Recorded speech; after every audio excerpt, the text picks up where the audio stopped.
Hello and welcome to the Niemann Show, as we once again have a look at the game played by Hans Niemann at the Charlotte Grandmaster Norm Tournament in 2020. Now most likely you've seen my previous video on these games and this tournament, but for those that are new, we basically are having a look at these games because of a video made by FM Punin, where he alluded to these games being suspicious because of the low average center pawn loss, and other people concurred online, such as Alexei Shirov and others. But then again, others have said that the program used PGN Spy, the method, it has its flaws. It depends on how the depth you use, the engine you use, etc.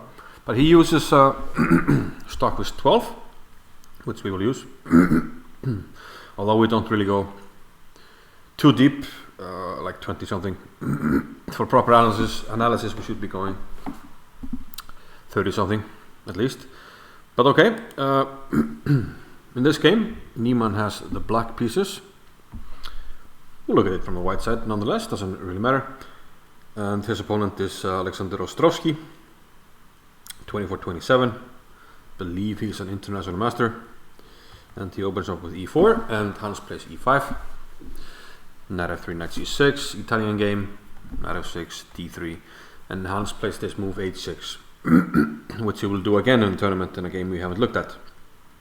So at least he's consistent with his openings in this tournament, playing this line twice, opening with knight f3 in two of the games we looked at, etc. And yeah, generally when black plays like this, it indicates that he's playing for a win, because he's risking a little more instead of just playing the solid Italian and going for an equal game. Black is risking it a little more. Now, as in the previous videos, there will be a certain move where the analysis of Punin starts, and where the average center pawn loss is derived from. So we haven't reached that move yet, so we're just slowly looking at the game for full context. Bishop g7, castles, everything seems to be fairly standard here. White grabs some space on the queen side with a4, queen e7, white grabs more space, now rook d8. We're trying to take on e4, so white gets out of the way, and this is where the analysis start. Now generally, as far as I know, in such structures, when black has gone for the fianchetto against this type of Italian setup, this maneuver here with knight h5 and then queen f6 is fairly standard, and this is what Niemann goes for. You can see that the engine is rocking between knight h5 and bishop e6. I think knight h5 eventually gets the nod. So he plays knight h5, well, bishop e6 now, but okay, he played knight h5. And I want you to notice that in the next, several moves, there are no pawn moves. So the position doesn't really change character. And when it doesn't do that, I think in general the evaluation is usually going to stay close to the same evaluation, because there's no fundamental change in the position, only in the placement of the pieces. So in such positions, when there's only maneuvering, I think it's more easy to keep a low ACL score, because there's not a lot of critical moments, so you can't really be losing too much.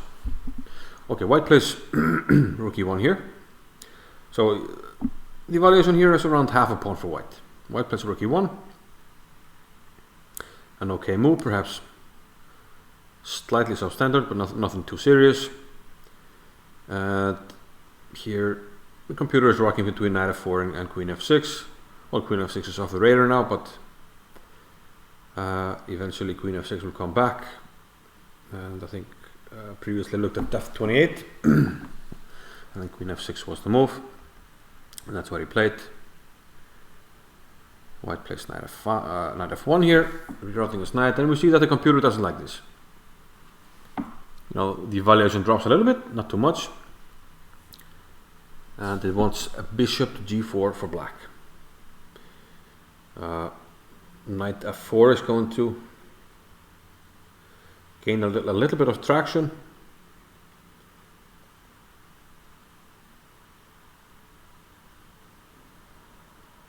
As we go deeper, but in the end, okay, at this point, f23, bishop g4 is the move, and that's what Niemann played. But these setups, like I said, knight h5, queen f6, these are fairly standard moves. Black is trying to make something happen here on the king side, and this is usually what he's going for with this setup, so nothing too out of the ordinary here. Knight 3 to d2, and knight into f4. Bishop e6 at the moment is preferred, like in the previous position, but Niemann settles on knight f4. The moves are very close here, and he goes for knight f4. Knight e3 by white,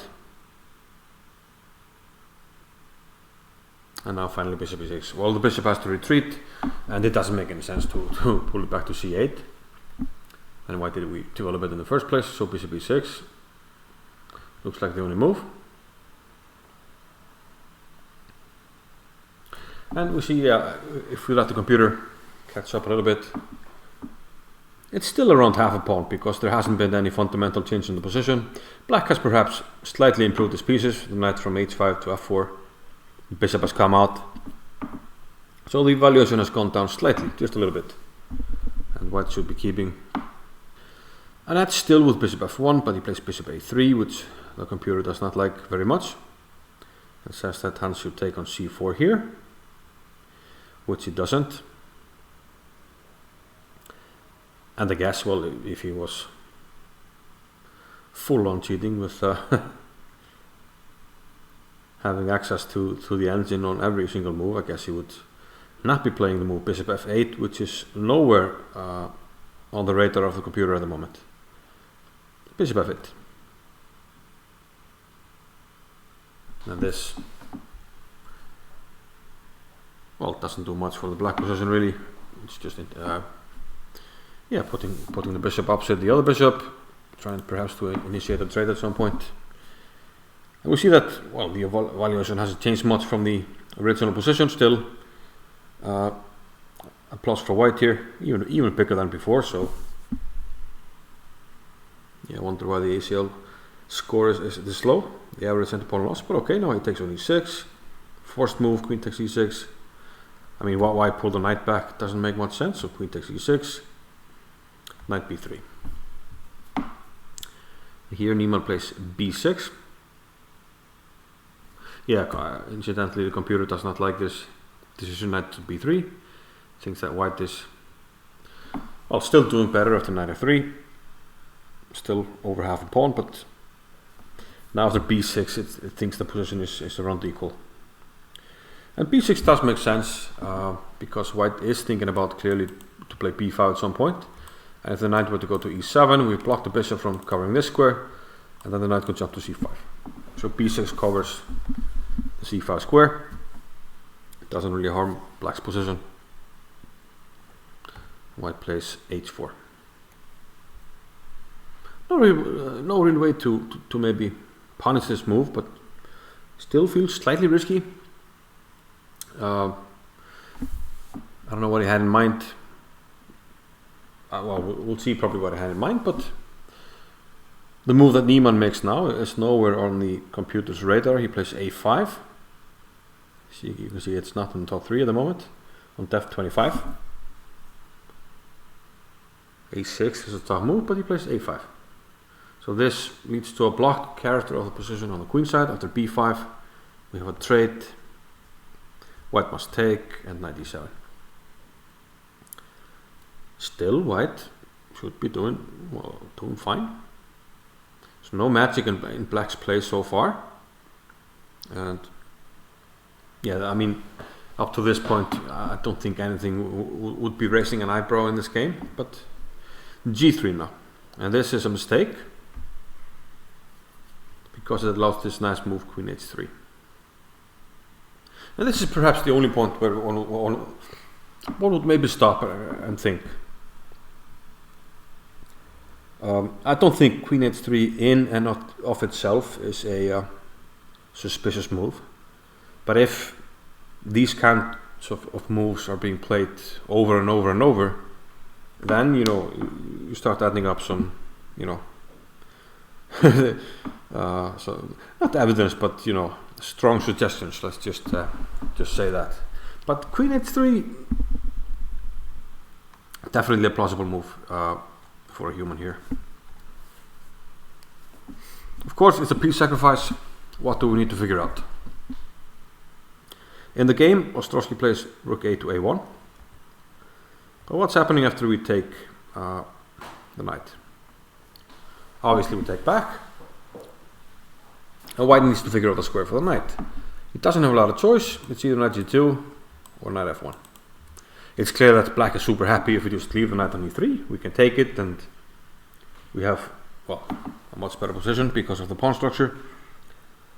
So my first question was, what's wrong with knight f1? Because on f3 we can go back to e3.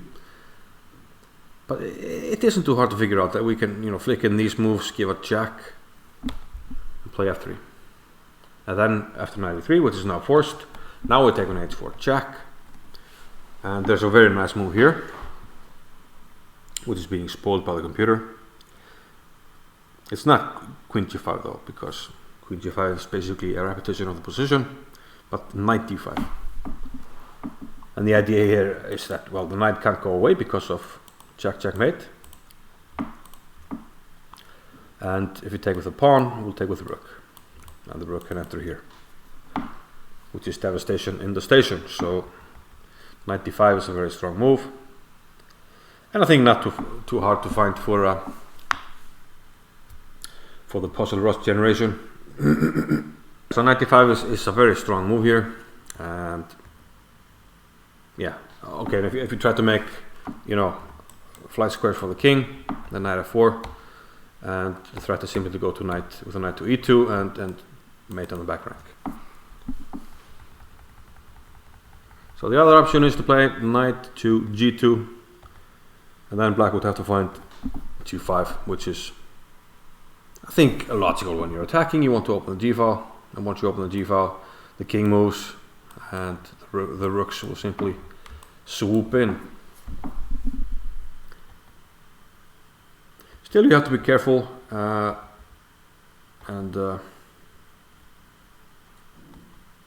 yeah, this is kind of the only possibly suspicious move, but also perfectly plausible.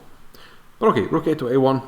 So the question is, for this game, does the queen speak for itself or not? I'd love to hear your opinion. So white refuses to take on f4, but now g5. And now we have this idea of opening up on h4, and if Niemann found that move there, then probably he would have found it after takes and knight g2. Ostrovskiy took, but this opens the h-file. And more or less every good player knows that once you open the h-file. With black you can play king g7, with white you can play king g2 and swing the rooks over. That's precisely what happened after king g7, rook takes d8. Rook takes d8, now finally Ostrovskiy took the knight, but it's too little too late. Rook h8 and white can't stop the mate. The queen is coming to h1. We can play f3, but that only postpones the inevitable. So yeah, another nice win by Hans Niemann on his way to his final Grandmaster norm. Yeah, honestly not much in this one, but like I said, if there are too many of these queen h3 type moves, which again is not that miraculous, then maybe we can have a discussion. But for now, for these 4 games, I don't think there's much of anything to be suspicious about. But okay, we'll see. There's one more game which I'll try to, well, maybe get out later tonight or tomorrow. So hope you enjoyed this discussion, and see you in the next one. Bye bye.